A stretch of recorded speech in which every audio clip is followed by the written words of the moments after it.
पिता, पुत्र और पवित्र आत्मा के नाम पर आमीन। आप सबों को जय यीशु। आज हम लोग मार्टिन लूथर के विषय में मनन चिंतन करने जा रहे हैं। काफ़ी दिनों से अनेकों लोग ये आग्रह किया है, प्रोटेस्टेंट कलीसिया 16वीं सदी में शुरू होने का कारण मार्टिन लूथर है, उसके विषय में क्लास लीजिए।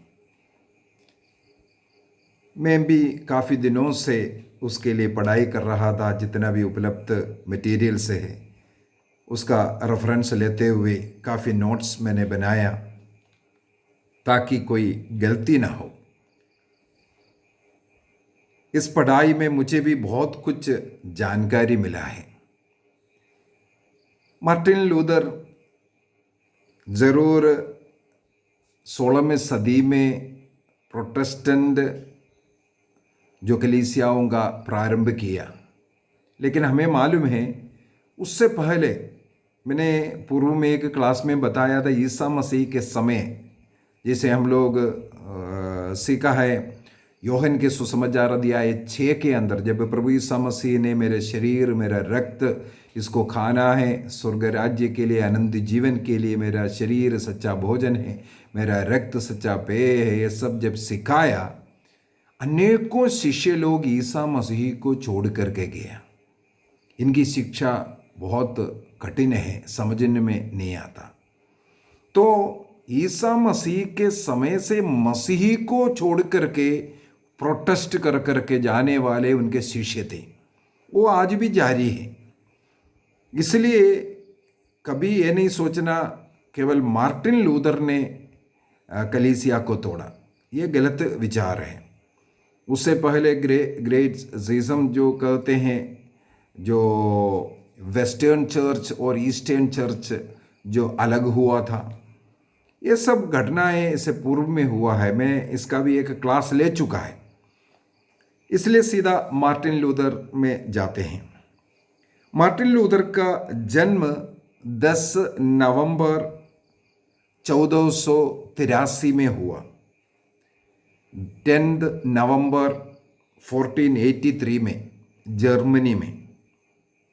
और 5 साल के बाद माता पिताओं ने उनको एक लैटिन स्कूल में पढ़ने के लिए एडमिट किया, इसलिए वो लातीनी भाषा सीखा। और 97 में उसको एक दूसरा स्कूल में, और 1501 में ये एयरफोर्ट यूनिवर्सिटी से मैट्रिकुलेशन पास किया। और पढ़ने में अच्छा तेज लड़का था, इसी कारण और आगे वो पढ़ाई करता रहा। 4 साल के बाद अर्थात 1505 में ये आर्ट्स फैकल्टी में मास्टर्स डिग्री हासिल किया।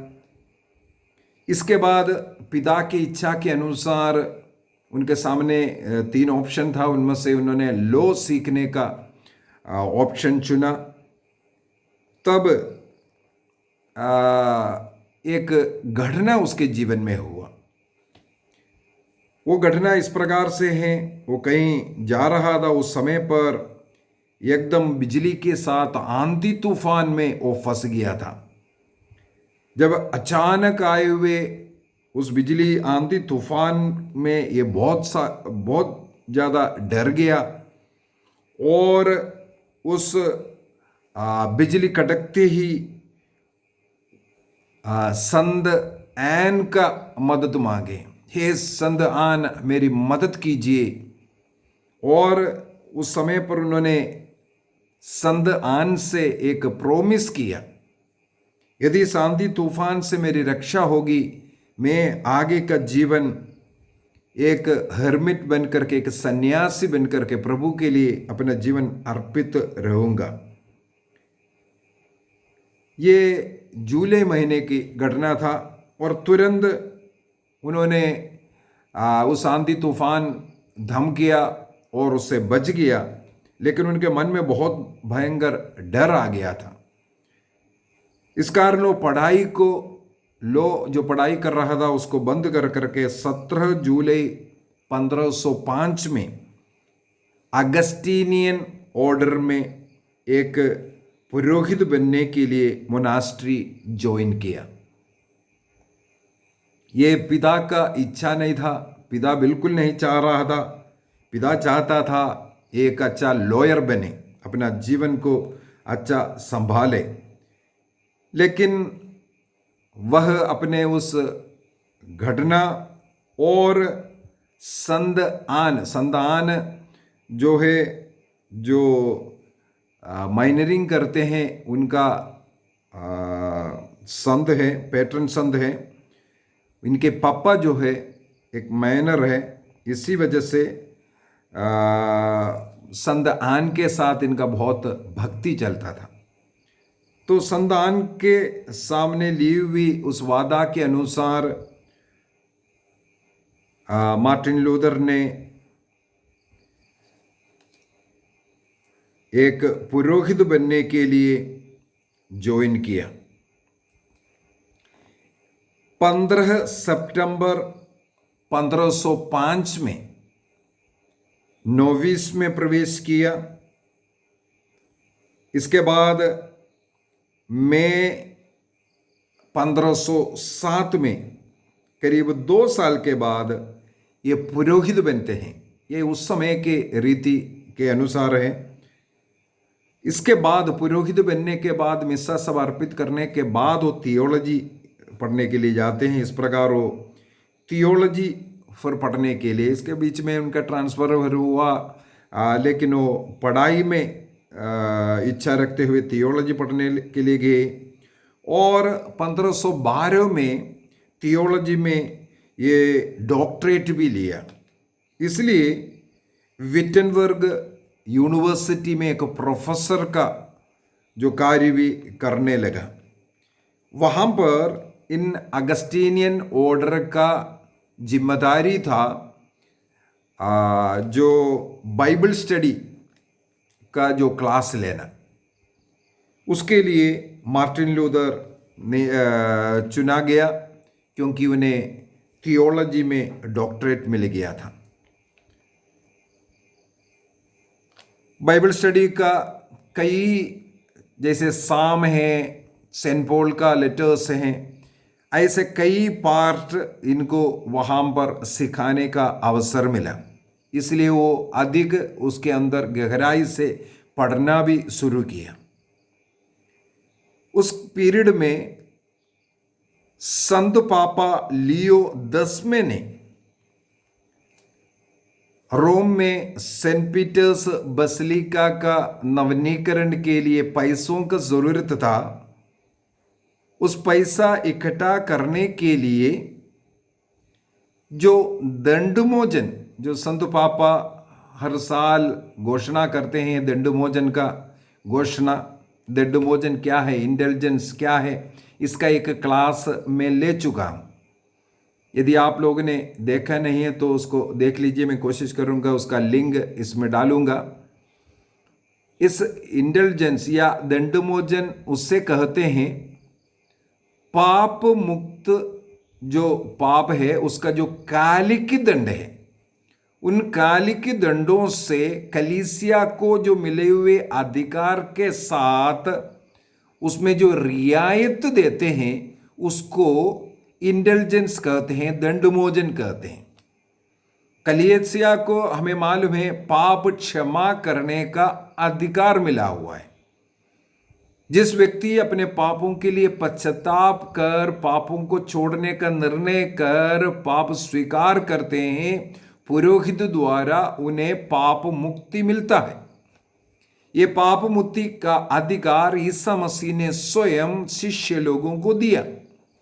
तो संत पापा को प्राप्त उस अधिकार के द्वारा जो पाप स्वीकार किया, पाप मुक्ति मिल गया, लेकिन उन पापों का कुछ कालिक दंड, टेम्परल पनिशमेंट जो रह जाता है, जिसे इस संसार के जीवन में या स्वर्गराज्य के प्रवेश के पूर्व में शुद्धिकरण की अवस्था में हमें निभाना पड़ता है।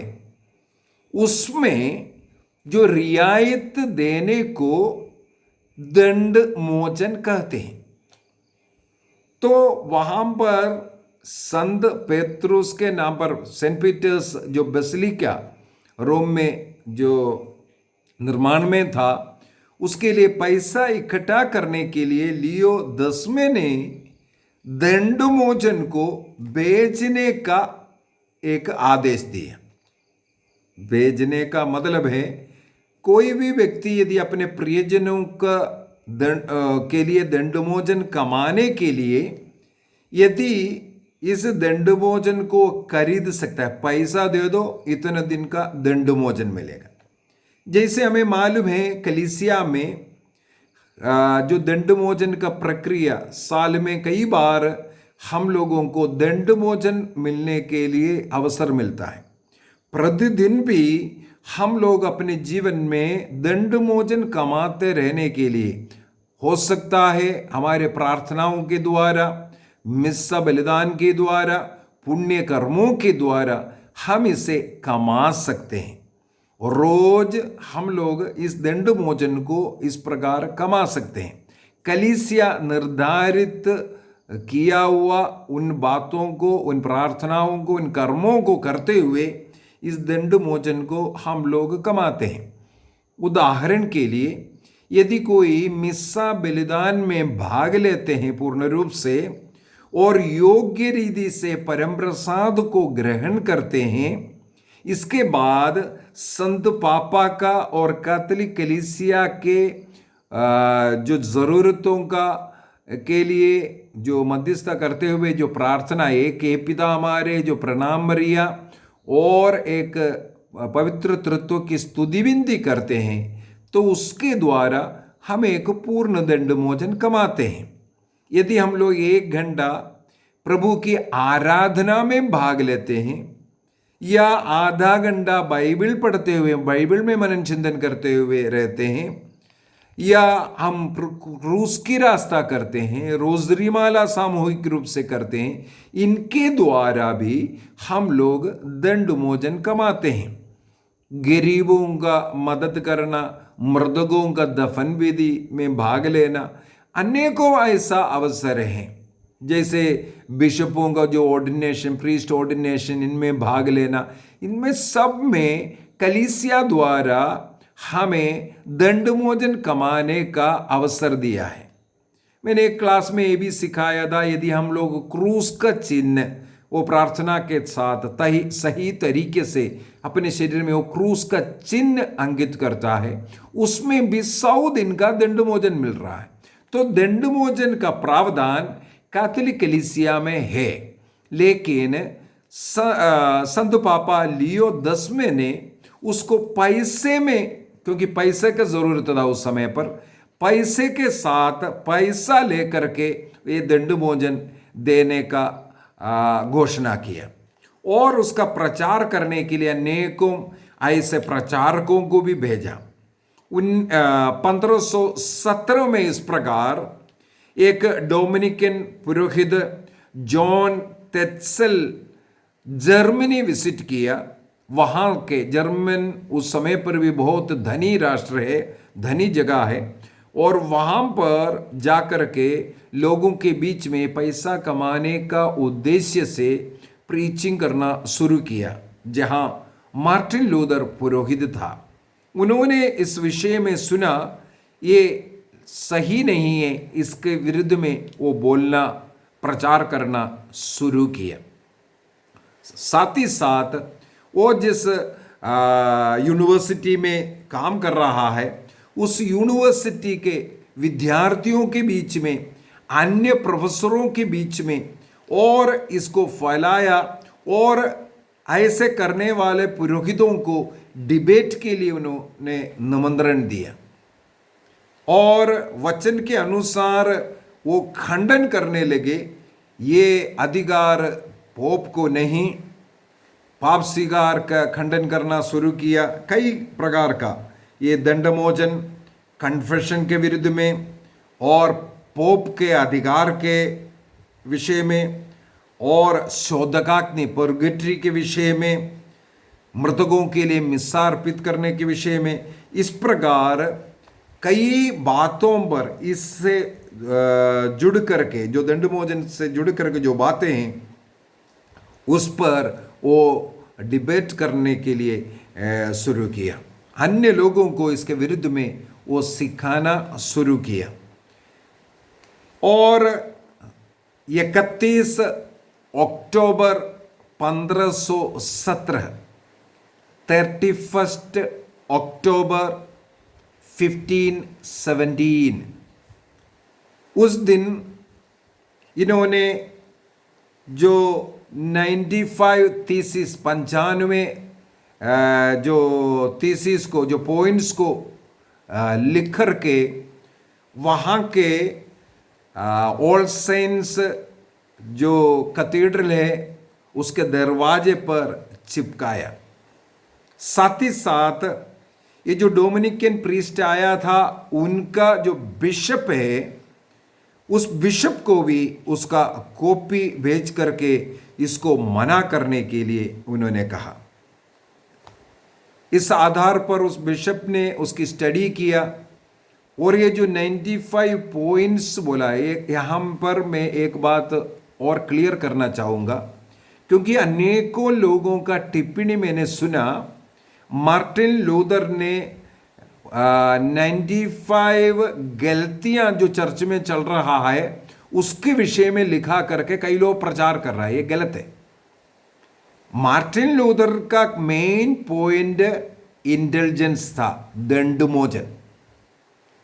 उन्होंने ये जो 95 पॉइंट लिखा है, पूरे के पूरे 95 पॉइंट जो सेंटेंस जो होता है, उन पॉइंट दंडमोचन के विषय में ही है।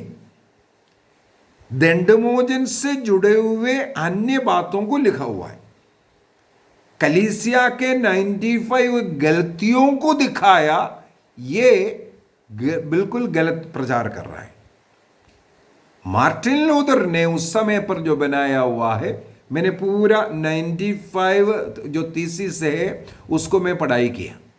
उसके अंदर पूरा दंडमोचन के साथ मिला हुआ बात ही है। जैसे मैंने बोला है दंडमोचन के विषय में, उससे जुड़ा हुआ है कन्फेशन, उससे जुड़ा हुआ है पोप का अधिकार, उससे जुड़ा हुआ है परगेट्री के विषय में, शोधकाग्नि के विषय में, और उससे जुड़ा हुआ है मृतकों के लिए जो मिस्सा अर्पित करने के विषय में। ये सब पॉइंट था, मेन पॉइंट था उन 95 के अंदर जो लिखा हुआ। उनमें से संत पापा को भी ये पॉइंट्स मिले, वहाँ पर उसके ऊपर गहराई से थियोलॉजियंस, बाइबल पंडित लोग सब बैठ करके उसकी स्टडी की। मार्टिन लूथर ने जो 95 पॉइंट भेजा उसमें से 41 पॉइंट जो लिखा हुआ है, 41 जो सेंटेंसेस है वो कलीसिया विरुद्ध है, बाइबल विरुद्ध है, ईश विरुद्ध है, ये उन्होंने बताया। इसलिए उनसे आग्रह किया, मार्टिन लूथर से आग्रह किया, आपका कुछ बात तो सही है, लेकिन इन 41 जो 41 जो पॉइंट है इसको आप निकाल दीजिए, क्योंकि वो बाइबल के आधार पर नहीं, बाइबल के विरुद्ध है और कलीसिया के नियम के विरुद्ध है, संत पापा के विरुद्ध है, और इन बातों को आपको हटाना है। लेकिन मार्टिन लूथर इसके लिए तैयारी नहीं हुआ। कई बार चाहे उनके समाज में उसके विषय में डिस्कशन हुआ, अगस्टीनियन समाज, उनके अधिकारी लोग, उनसे भी वो मानने के लिए तैयार नहीं हुआ, और अन्य इस प्रकार का बाइबल पंडित थियोलॉजियंस को भेजा, लेकिन उनके साथ भी ये मानने के लिए तैयार नहीं हुआ। आखिरी में संत पापा के रोम में उनका मुलाकात के लिए, वहाँ पर भी ये इन बातों को हटाने का तैयार नहीं हुआ।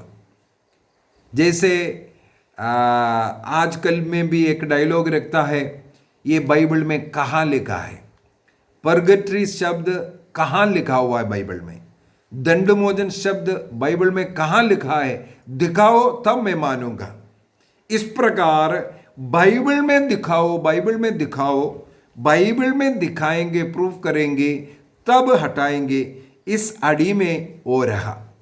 और इस कारण बार बार उनके कुछ पॉइंट में उन्होंने 1520 तक इन 2-3 साल में वो फिर से बदला, कुछ ना कुछ ये किया। लेकिन जो मुख्य जो पॉइंट है संत पापा का अधिकार का हो, या कन्फेशन के खिलाफ जो बोला हुआ हो, या मिस्सा मतलब मृतकों के लिए जो मिस्सा अर्पित करने के विषय में हो, ऐसे ऐसे बातों से वो पीछे हटने के लिए तैयार नहीं हुआ। बाइबल में मुझे दिखाओ तभी मैं मानूंगा, इस प्रकार अड़े रहे। और संत पापा ने उन्हें अवसर दिया, 120 दिन का, 4 माह का अवसर दिया अपने को सुधारने का और कलीसिया के खिलाफ इस प्रकार लोगों को ना भटकाने का। क्योंकि उन्होंने जो प्रिंटिंग मशीन उसी समय पर खोज हो करके वहाँ पर उपलब्ध था, उसका सदुपयोग करते हुए हजारों कॉपियां इसको बनाते हुए पूरे जर्मनी में फैलाया। और इनके जितने भी दोस्त लोग था, प्रोफेसर्स था, उनके द्वारा डिबेट कर करके कलीसिया के खिलाफ ऐसा सिखाने वालों का अनेकों समूह गठित किया। और जगह जगह एक प्रकार का कलीसिया के खिलाफ आंदोलन शुरू हो गया। वो इवन सिविल अथॉरिटी के लिए भी एक डेंजर अवस्था हो गया। लोगों के बीच में, थियोलॉजी के बीच में डिबेट कम हुआ, पॉलिटिकल एवं लीगल वार आपस में शुरू हुआ। वो देश के लिए भी एक भयानक अवस्था में आ गया था। इसलिए संत पापा ने उन्हें 120 दिन का अवसर देते हुए उनको एक पेपल बुल कहते हैं ऑर्डर दिया। आप इन बातों के जो 41 पॉइंट्स हैं उसमें आप विड्रॉ करो, नहीं तो अमेंडमेंट करो, जो गलतियों को सुधारो। लेकिन उन्होंने क्या किया, 10 दिसंबर 1520 में 10 दिसंबर 1520 में जो संत पापा से प्राप्त वो लेटर को उस कॉलेज के स्टूडेंट्स, प्रोफेसर सब मिलकर के इकट्ठा हो गया। इसके बाद सबों के सामने उसको जला डाल करके पोप के खिलाफ वो आंदोलन शुरू किया। इस कारण 3 जनवरी 1521 में उन्हें कैथोलिक कलीसिया से निकाल दिया गया और उसका लेटर दिया। और उनके इस जो प्रचार है उसको पाषंडता घोषित किया। ये जितना बात उन लोग जो फैला रहा है वो कलीसिया का और बाइबल का, हाँ, क्रिश्चियन विश्वास के खिलाफ अनेकों बातें हैं। इस प्रकार घोषणा करते हुए इस जो टीचिंग है उसको पाषंडता घोषित किया। और सिविल नियम के अनुसार इस प्रकार जो फैलाते हैं उनको सिविल अथॉरिटी के सामने भी जाना पड़ता है। उस समय पर का जो एम्परर, जो सम्राट था चार्ल्स फिफ्थ ने, उसी समय पर डाइट ऑफ वॉर्म्स, जो इंपीरियल डाइट जो होता है, जो सम्मेलन होता है, उसको बुलाया। अनेकों राजा अधिकारी लोग उसमें सम्मिलित हुए। इनके ये 95 पॉइंट्स को 95 थीसिस करते हैं, 95 जो बातें, उसको उनके सामने रखा गया, स्टडी किया गया। और कैथोलिक कलीसिया का जो संत पापा का जो पॉइंट है उसको भी उन्होंने स्टडी किया। उसमें पता चला मार्टिन लूथर के हाथ में बहुत गलतियां हैं। इसलिए उनके खिलाफ जो कार्य जब शुरू हुआ, मार्टिन लूथर अचानक किसी दोस्त के सहारे वो छिप गया था। वो वार्टबर्ग में जाकर के छिप गया ताकि उन्हें कोई अरेस्ट ना करे, लीगल एक्शन इनके ऊपर ना होवे। जब मार्टिन लूथर छिप गया तब मई 25 तारीख को चार्ल्स फिफ्थ ने, सम्राट चार्ल्स फिफ्थ ने उस एडिक्ट में साइन किया और मार्टिन लूथर जो कार्य कर रहा है वो गलत है, देश के खिलाफ, कलीसिया के खिलाफ वो कार्य है, इस प्रकार उसका घोषित किया। और वो पकड़ में ना आवे इसलिए वो छिपा हुआ था, लेकिन काफ़ी टाइम के लिए छिपा नहीं, करीब 1 साल वो छिपते रहे, लेकिन वो फिर से वापस आते हैं विटनबर्ग, वापस आकर के अपने लूथरन कलीसिया का आरंभ करने के लिए। तब तक जिस जगह पर वो रह रहा था, जो अगस्टीनियन जो मोनास्ट्री है, वहाँ के इस लड़ाई के कारण सब लोग वहाँ पर छोड़ करके गए। कहा जाता है इनके जो सिखाने का उसमें पढ़ करके अनेकों लोग अपने पुरोहिताई को ही छोड़ दिया, या अन्य लोग उस जगह को छोड़ करके अन्य मोनास्ट्री में चला गया। इसलिए मार्टिन लूथर उसी स्थान पर रहना शुरू किया, अपने कब्जे में उस स्थान को किया। वहाँ पर रहकर वो लूथरन कलीसिया का स्थापना किया और कलीसिया कई ऐसे पढ़े लिखे लोग इनको सपोर्ट करने लगे। कैथोलिक कलीसिया से अनेकों लोग इनके कलीसिया में जुड़ने लगे। लेकिन एक और प्रॉब्लम वहां पर होना शुरू किया।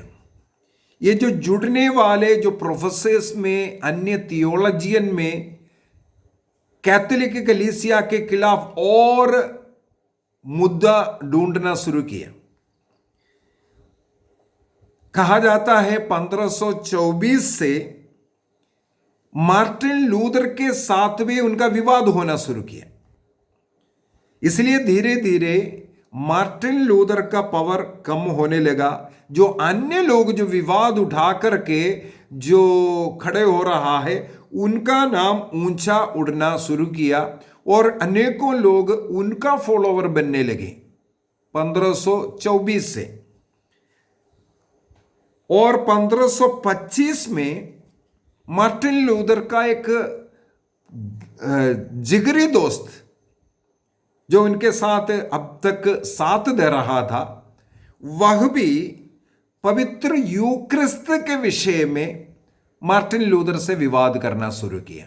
मार्टिन लूथर ने कहा, प्रभु ईसा मसीह ने कहा यह मेरा शरीर है, यह मेरा रक्त है, तो रोटी और दाखरस सचमुच में ईसा मसीह का शरीर और रक्त है। लेकिन उस दोस्त ने कहा नहीं, वो केवल प्रतीक है। ईसा मसीह ने उसको प्रतीक बोला है। इसमें इनका विवाद हुआ और उस दोस्त भी इन्हें छोड़ करके चला गया। ये इनको बहुत दुख हुआ। इस प्रकार अनेकों ग्रुप उसी क्षण में यहां वहां मिलने लगे, किसी न किसी हेड के अधिकार में। ये मार्टिन लूथर को बहुत दुख दिया और मार्टिन लूथर का इस प्रकार का प्रचार में आकर्षित होकर केवल पुरोहित लोग नहीं, अनेकों सिस्टर लोग भी कलीसिया छोड़ना शुरू किया था। उनमें से एक है सिस्टर कैथरीन, उनके सात साथियों के साथ 8 लोग एक कॉन्वेंट से भाग करके ये विटनबर्ग में आकर के रहने लगे थे। और मार्टिन लूथर ने उनको सहारा दिया। उनमें से कई लोगों को नौकरी में या अन्य इधर विवाह में मदद करते हुए इन्हें सेटलमेंट भी किया। और आखिरी में 13 जून 1525 में लूथर ने कैथरीन से विवाह किया, जो कॉन्वेंट छोड़ करके आ गया था। इससे पूर्व में मार्टिन लूथर ने जो कैथोलिक कलीसिया में जो पुरोहित लोग ब्रह्मचर्य का, सेलिबसी का जो व्रत लेता है, उस व्रत शैतान के इच्छा का कारण है, वो ईश्वर की इच्छा नहीं है, क्योंकि ईश्वर ने विवाह संस्कार को ठहराया है, इसलिए विवाह करना जरूरी है, ये घोषणा किया था। तो सेलिबसी को शैतानी कार्य उन्होंने घोषित किया, और इसके बाद तुरंत इस सिस्टर से, कैथरीन से विवाह किया। उस विवाह में इनको 6 बच्चे भी हुआ है। लेकिन धीरे धीरे इनकी बात लूथरन कलीसिया का जो बढ़ना धीमी धीमी बंद हुआ। एक और बात बताता हूं, इतने कुछ ही समय के अंदर अधिकतर यूरोपियन देशों में यह फैल चुका था, क्योंकि एक आग जैसे ये आंदोलन फैल गया था। उस समय पर प्रिंटिंग मशीन का शुरुआत था। प्रिंटिंग मशीन में ये जो प्रिंट कर करके अनेकों किताबों को, ये विशेषकर जो 95 पॉइंट है, जगह जगह फैला करके कैथोलिक कलीसिया के खिलाफ लोगों को जुटाने में इनके ग्रुप सक्सेस हुआ। और कैथोलिक पुरोहितों के द्वारा, बाइबल पंडितों के द्वारा, संत पापा के द्वारा जो कोशिश है उसका खंडन करते हुए, लेकिन वो आवाज धीमी पड़ गया, उसको दबाया गया। लेकिन इनका ये जो है गुट विकसित होता गया। विशेषकर जर्मनी के अंदर लूथरन जो है, इवन वहाँ के जो अधिकारी वर्ग, राजा लोग, छोटे छोटे देशों में जो राजा लोग हैं, अनेकों लोग लूथरन के साथ मिलना शुरू हो गया। इसलिए एक सपोर्ट जर्मनी से लूथर को मिल गया था।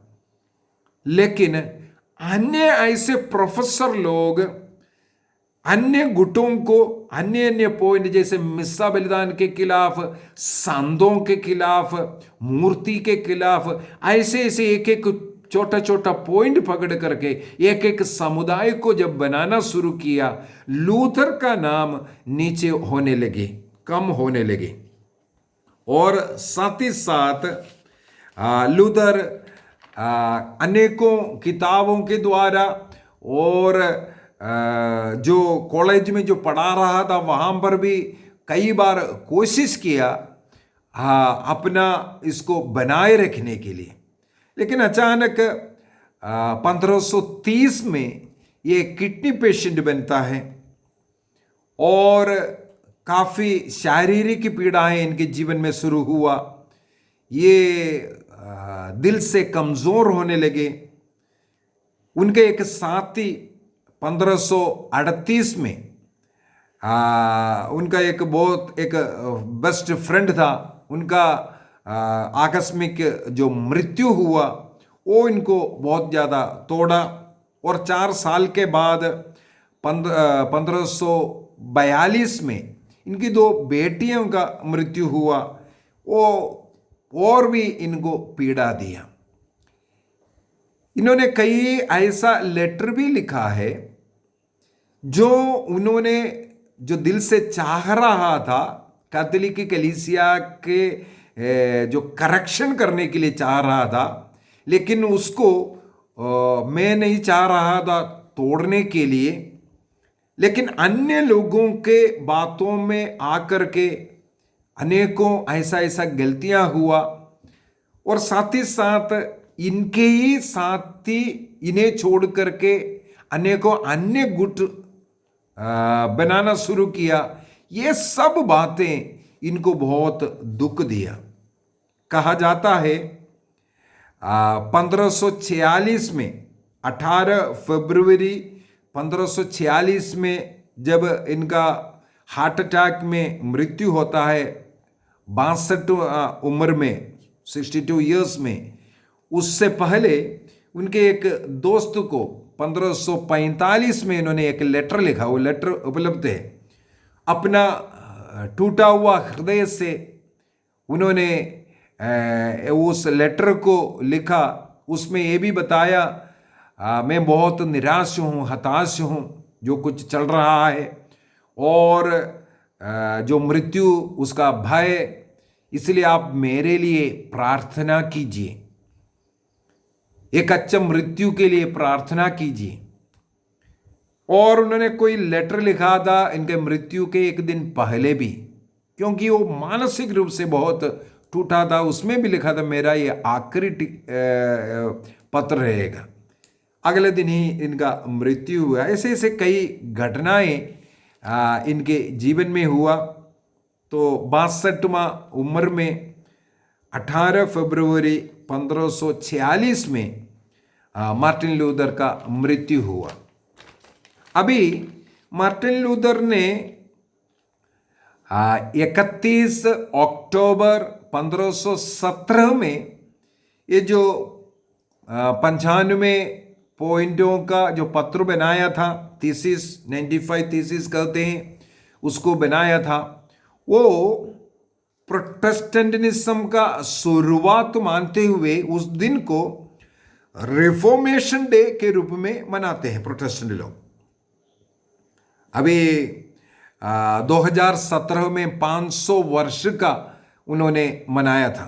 तो अभी 500 वर्ष हुआ इस प्रकार प्रोटेस्टेंटिज्म शुरू होकर के। मार्टिन लूथर ने जरूर 1517 में इस प्रकार एक विवाद खड़ा किया जो दंडमोचन के खिलाफ था, और वो बाइबल में दिखाओ दिखाओ बोल करके अनेकों पॉइंट संत पापा के खिलाफ, कलीसिया के खिलाफ, पापसिगार के खिलाफ सब लिखने के कारण आखिर में एक पुरोहित होने के कारण उन्हें एक्सकम्युनिकेट करना पड़ा कलीसिया को, और उनके नज़रों के सामने वो एक गुट में तो विभाजित हुआ, अनेकों फॉलोवर्स उनको मिला, लेकिन वो गुट तब से टूटना शुरू किया था।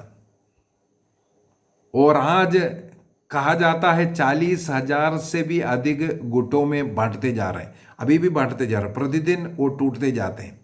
इसके पीछे के कारण ये कलीसिया ईसा मसीह के द्वारा स्थापित कलीसिया नहीं। कैथोलिक कलीसिया में कोई गलती है ये हम नहीं बोल सकता, क्योंकि कलीसिया ईसा मसीह है, ईसा मसीह का शरीर है। हाँ, कलीसिया से जुड़े हुए मुझ में गलती हो सकता है, हमारे प्रीस्ट में गलती हो सकता है, कमियां हो सकता है, सिस्टरों में गलतियां हो सकता है, बिशपों में गलती हो सकता है, संत पापा में भी गलती हो सकता है, लेकिन कैथोलिक कलीसिया में कोई गलती है ये बोलना ये गलत है, क्योंकि कैथोलिक कलीसिया मसीह का शरीर का अंग है, ईसा मसीह ने स्थापित किया। इसलिए 2000 सालों से आज भी उस कलीसिया का संख्या बढ़ता है। करीब 130 से 140 करोड़ों की कैथोलिक के लोगों का संख्या है। कितना भी टूटते जाएं, कितना भी लोग अलग हो जाएं, पुरोहित अलग हुआ, बिशप अलग हुआ, कलीसिया के खिलाफ कई लोग हुआ, कलीसिया के कई बातों के खिलाफ उन्होंने नारा उठाया, कलीसिया के खिलाफ सिखाया, लेकिन आज भी कैथोलिक कलीसिया यदि उसी प्रकार रहे, इसके पीछे का कारण है वो मसीह का कलीसिया है। पवित्र आत्मा इस कलीसिया को संचालित करता है। मार्टिन लूथर ने अपने बुद्धि जो अगर हम देखें केवल 10 साल का पुरोहिताई नहीं हुआ था, उससे पूर्व में ये आंदोलन शुरू किया, कलीसिया के खिलाफ नारा लगाना शुरू किया। थियोलॉजी पढ़ करके 4 साल का पढ़ाई किया, तब अपने को बाइबल का पूरा पंडित मानने लगा, और संत पापा का अथॉरिटी, इवन कन्फेशन का, पापसिकर का अथॉरिटी, यह सब मानने के इनकार किया जो बाइबल के अनुसार है। उसको भी मानने के लिए इनकार किया। इस प्रकार मार्टिन लूथर जाने के कारण उनका जो मृत्यु के पहले उस टूटने के विषय में, अलग होने के विषय में उन्होंने बहुत पछताया और वो कभी नहीं चाहता था ये जो संप्रदाय, जो लूथरन कलीसिया उन्होंने जो बनाया है, वो सुधार का कलीसिया सोचा था, लेकिन उनके सामने ही एक ही साल के अंदर वो अनेकों टुकड़ों में होते जा गए। इसलिए भी वो निराश हुआ। और ये हमारे सामने भी एक सीख है, एक उदाहरण है, जो सत्य कलीसिया से जुड़कर कर है ना, यदि उस कलीसिया में कोई गलती है, हम उस कलीसिया में रह करके बताने का हमारे पास एक प्लेटफॉर्म है। जैसे आंदोलन करना, उसका प्रचार अन्य लोगों में कर करके उससे क्या मिलता है? आजकल सब लोग सीधा मीडिया में जाते हैं। हाँ, हमें मालूम है केरल में कई ऐसा प्रॉब्लम चल रहा है, सीधा मीडिया में, और कलीसिया को तोड़ने के लिए, क्रिस्तीय धर्म को तोड़ने के लिए अनेकों लोग देख करके बैठा है। जो भी आंदोलन कर रहा है, उनके जो आमदनी को जब स्टडी किया, पता चला ये सब अन्य धर्म के लोग दे रहा है, चाहे केस लड़ने के लिए या ये जो न्यूज़ में आने के लिए, चाहे टीवी हो या प्रिंट मीडिया हो या इलेक्ट्रॉनिक मीडिया हो, किसी के द्वारा भी हो रहा है। ये कलीसिया के विरुद्ध जो कार्य करने वाला, वो उनका सपोर्ट है। दुश्मन का दुश्मन साथी कभी नहीं बनना। दुश्मन का दुश्मन हमारा साथी कभी नहीं हो सकता। कई लोग इसमें पढ़ करके कलीसिया छोड़ रहा है। मैंने एक क्लास लिया था, आप कैथोलिक कलीसिया क्यों छोड़ा बोल करके, उसका कुछ कारण बताया था। हमें ढूंढना है, कहीं हम अपने बुद्धि के जो बुद्धि में सोचा है, जैसे बाइबल के अंदर, प्रवक्ता ग्रंथ के अंदर कहते हैं, जो आप सही मानते हैं आगे चल करके वो गलत हो सकता है, वो आपको गड्ढे में गिरा सकता है। आप सही सोचते हैं हाँ ये सही है, लेकिन वो गलत भी हो सकता है। इसलिए कलीसिया जो सिखाता है उसके अनुसार सुनना, उसके अनुसार रहना हमारे लिए कल्याण है। संत पाद्रे पियो के विषय में मैंने पढ़ा। संत पाद्रे पियो बहुत भक्त पुरोहित, घंटों लगता था एक मिस्सा बलिदान, हजारों की संख्या में लोग आते हैं, रो रो करके मिस्सा बलिदान अर्पित करने वाला एक संत था, संत पाद्रे पियो। आपको मालूम है, कुछ लोगों की ईर्ष्या के कारण अधिकारियों के पास इनके खिलाफ कुछ ऐसे ऐसे बातें बताया, और पाद्रे पियो फादर जब था, उनको कई वर्षों तक मिस्सा बलिदान अर्पित करने का अनुमति नहीं था।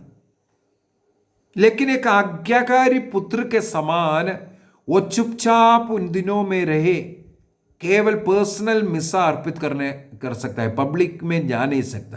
पापों को सुनने के लिए, अन्य कलीसिया की सेवा करने के लिए इन्हें मना किया। एक आज्ञाकारी पुत्र के रूप में वो उसको स्वीकार किया, पर्दे के पीछे बैठ करके प्रार्थना करते रहे, प्रभु से जुड़ते रहे। और आज कैथोलिक कलीसिया का एक महान संत है, संत पाद्रे पियो। यदि कलीसिया में कोई गलती है, हमें उसको सुधारने का प्रयत्न करना है, कलीसिया में रह करके। घर में माता पिता में कोई कमी है, इसलिए घर को छोड़कर कोई नहीं जाता है।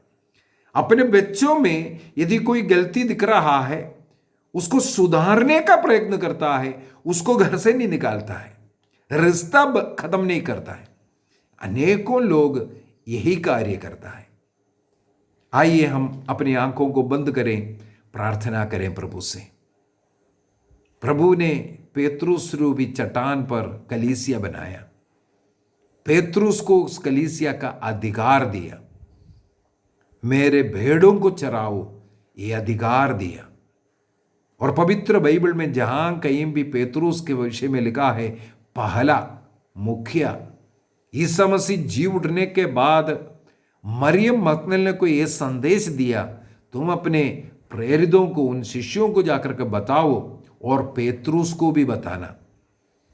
ईसा मसीह ने स्वयं पेतरुस से कहा, मैंने तुम्हारे लिए प्रार्थना किया, क्योंकि वो घड़ी आ रहा है, शैतान तुम लोगों को भटकने वाला है, लेकिन तुम होश में आकर के अन्य भाइयों को भी संभालना। अनेकों बार ईसा मसीह ने पेतरुस को कलीसिया का मुखिया के रूप में, मत्ती के सुसमाचार 16 में हम लोग पढ़ते हैं, इस चट्टान पर मैं अपनी कलीसिया बनाऊंगा, स्वर्ग राज्य की कुंजी अर्थात अधिकार पेतरुस को देता हुआ। उस पेतरुस के अधिकार में रहकर हम उस स्वर्ग राज्य के यात्रा करेंगे।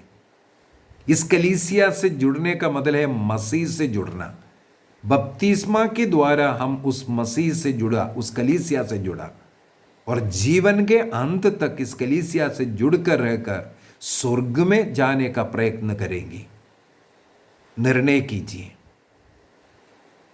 जो भी व्यक्ति कलीसिया से हट गया है, कोई भी कारण हो उनका, हम उनके लिए प्रार्थना करें। वे हमारा भाई है, बहन है, उन्हें प्रभु सद्बुद्धि प्रदान करे, सत्य को जानने का, वचन को समझने का, जो कलीसिया सिखाते हैं उसके अनुसार सीखते हुए उसको स्वीकार करने का कृपा उन्हें मिले। शैतान ने जिन जिन को भटकाया है, प्रभु अपनी आत्मा के द्वारा उन्हें प्रज्ञा दे, ज्ञान दे। प्रार्थना कीजिए अपने सभी ऐसे गैर कैथोलिक लोगों को, विशेषकर जो कलीसिया के खिलाफ कार्य कर रहा है, झूठे मूठे आरोप लगाता है, अज्ञानता की बातें लिखते हैं, ऐसे लोगों को प्रभु के हाथों में समर्पित करें।